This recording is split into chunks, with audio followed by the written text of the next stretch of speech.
2014 से ये सरकार इस देश में आई है। ये युवाओं के लिए भी 2 करोड़ नौकरियां ला रही थी हर साल। क्या आई? महिला सुरक्षा की बात करती थी। आज उत्तर प्रदेश में हर रोज 75 महिलाओं का रेप हो रहा है, सर्वे में है। और छेड़छाड़ की तो बहुत ही अलग बात हो गई। ना महिलाएं सुरक्षित है, ना बच्चे सुरक्षित है, बच्चों का अपहरण कर लिया जाता है। आए दिन ये सब हो ही जा रहा है उत्तर प्रदेश में। और कानून व्यवस्था ध्वस्त है। सिर्फ कानून व्यवस्था जनता के दमन के लिए है, लोकतंत्र के दमन के लिए इस टाइम ये सरकार यूज कर रही है। देखिए, इन्होंने कील लगाए, तारे लगाई, जैसे ये कोई पाकिस्तान का बॉर्डर हो। लेकिन जब अंतर्राष्ट्रीय बाहर विदेशियों ने जब उस पर आवाज़ उठाना शुरू किया, ट्वीट करना शुरू किया, तब इन्हें शर्म आई और इन्होंने कीलें हटा दी। एफसीआई का अगर गोदाम से सुरक्षित रख रहे हैं और सारा कुछ अगर अबानी अडानी खरीद लेंगे तो सरकार के पास क्या बचेगा? और वो जब सरकार के पास ही नहीं बचेगा अनाज, तो फिर एक गरीब जनता के पास जो सरकार द्वारा पहुंचाई जाती है 2 रुपये किलो, 3 रुपये, मैंने जैसे आपको पहले बताया, वो कैसे पहुंचेगा राशन तक? देखिए, लाल किले पे जो झंडा लगाया गया था वो दीप सिंधु ने लगाया था और वो सब जानते हैं। वो फोटो बकायदा हम आम आदमी पार्टी ने दिखाया है कि वो उसकी जो फोटो है वो प्रधानमंत्री जी के साथ है। और ये सब जानते हैं, प्रधानमंत्री जी से मिलने के लिए कितने सारे आप सोच रहे हैं कि आप पुलिस कर्मियों के बीच में से निकल के पहुंचते हैं और उनके साथ उसकी फोटो दिखी है। तो आप ये जानते हैं ये सब षड्यंत्र है भाजपा का। और भाजपाइयों का काम यही है कि जब भी उनके खिलाफ कोई बात होती है तो किसी को खालिस्तान कह दें, किसी को पाकिस्तानी कह दें, किसी को देशद्रोही कह दें। सरकार के विरुद्ध बोलना देशद्रोही नहीं होता। उन्हें देशद्रोही का मतलब ही नहीं मालूम।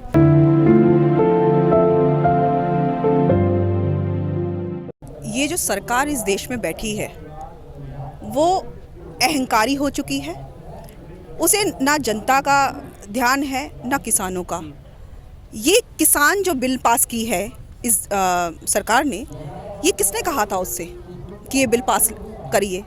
क्योंकि उस बिल में सारा जो किसानों के विरोध में है और पूंजीपतियों के समर्थन में है।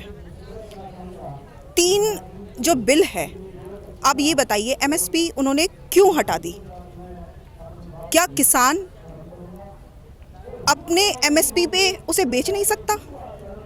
और ये भी सुना जा रहा है कि अब धीरे धीरे जो एमएसपी ख़त्म की है उसके बाद जो सरकार, जो उनकी सरकारी ठेका है जहाँ पे अनाज बेचते हैं किसान जाकर, वो धीरे धीरे बंद हो जाएगा।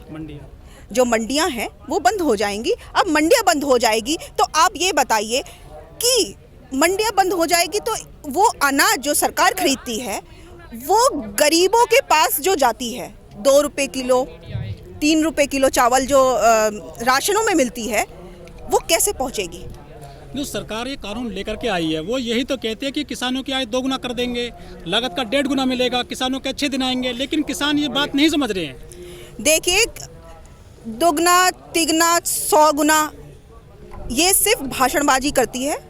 देखिए, जिसको इस काले कानून के बारे में पता है वो इसका विरोध करेगी, चाहे वो अंतर्राष्ट्रीय लोग हो, चाहे ये हमारे इंडियन लोग हो, हमारे भारतीय लोग हो। लेकिन जो कृषि मंत्री हैं तोमर साहब, उन्होंने कल कहा है सदन में बाकायदा कि विपक्ष बताए ना कि इसमें काला क्या है इस कानून में। देखिए, उनकी कृषि मंत्री जी की यही दिक्कत है कि उन्हें खुद नहीं मालूम कि ये कानून बना क्या है, क्योंकि कानून तो उन्होंने बनाया नहीं। अगर वो किसान के बेटे हैं और एक किसान का बेटा ऐसा कानून नहीं पास कर सकता जो किसानों के विरुद्ध हो। केंद्र सरकार ने जो पास कर दिया और राज्यसभा में वो पास हो गया, तो ये हर राज्य के ऊपर था कि उसे पास करना था ये। लेकिन जब किसान आंदोलित हुए और किसानों ने उस बिल को पढ़ा तो उससे मालूम चला कि ये किसान विरोधी बिल है। और पहले बात तो संसद में संजय सिंह, हमारे राज्यसभा सांसद, उन्होंने इस बिल का विरोध किया। जब ये पास भी नहीं हुआ था, जब बातें हो रही थी वहाँ पर, तब भी वहाँ पे विरोध किया। और आप जानते हैं अगले दिन भी धरने पे बैठे रहे। लेकिन इस अहंकारी सरकार ने उसे ज़बरदस्ती पास कराया, माइक भी टूटा, उन्हें 10 दिन के लिए संसद से निष्कासित भी कर दिया गया। और उत्तर प्रदेश में तो किसानों के लिए, महिलाओं के लिए, युवाओं के लिए आवाज़ उठाने के लिए आम आदमी पार्टी पे रोज़ ही FIR हो रहे हैं। संजय सिंह पे 14 FIR हुए। देखिए, रामदेव जी की तो बात ही निराली है। वो 35 रुपये लीटर जो है पेट्रोल की बात कर रहे थे, आज 100 रुपये होने के बाद भी वो कहते हैं सरकार जो कर रही है जी अच्छा कर रही है।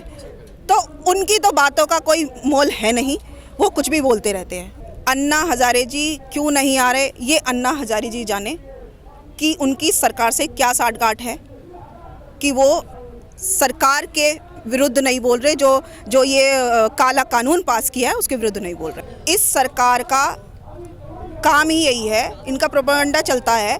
जब भी कोई युवा, महिला, किसान जब सड़कों पे उतरता है तो उसे आतंकवादी, खालिस्तानी और सरकार विरोधी ये सब कहना शुरू कर देते हैं, क्योंकि उनके पास कोई और चारा है ही नहीं। पाकिस्तान का नाम ले लेकर अब ये सरकार आने वाली नहीं है। देखिए, ये तानाशाही है। वो सोचती है कि अब हमारी सरकार आ चुकी है, अब हम जो चाहे कर सकते हैं।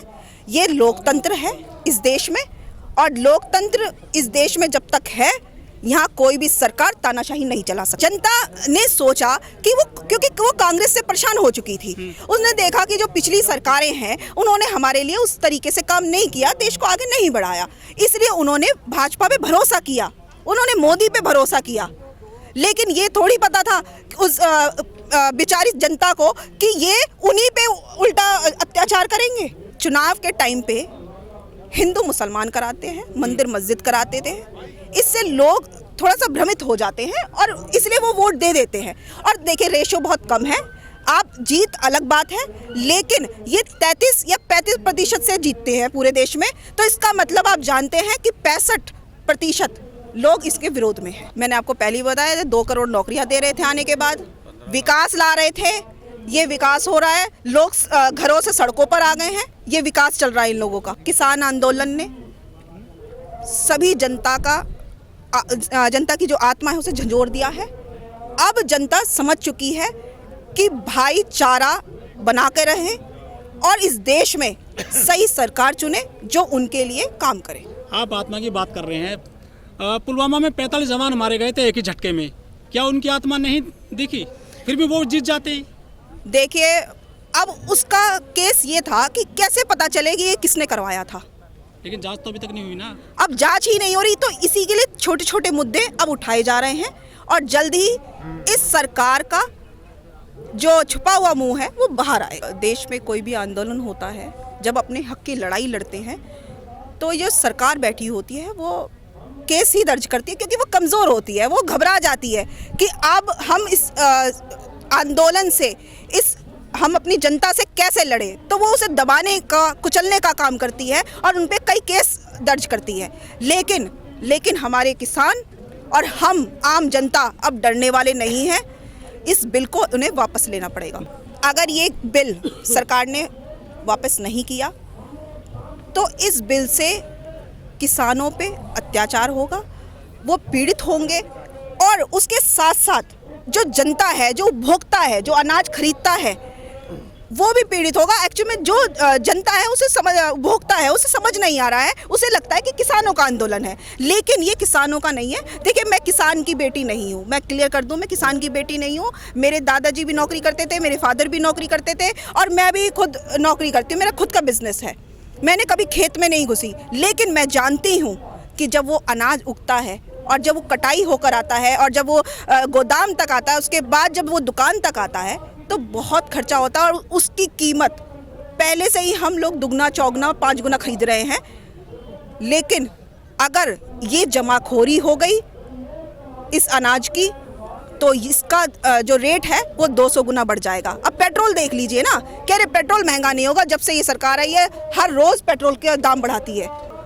इस समय इतनी दिक्कतें हैं उनको, क्योंकि बेरोजगारी बढ़ गई है, लोगों की नौकरियां चली गई है लॉकडाउन में। अब लोग कैसे तैसे करके पूरे दिन 8 घंटे 12 घंटे नौकरी करके वो अपने घर को पाल रहा है, अपने बच्चों को पढ़ा रहा है, कैसे विरोध करे?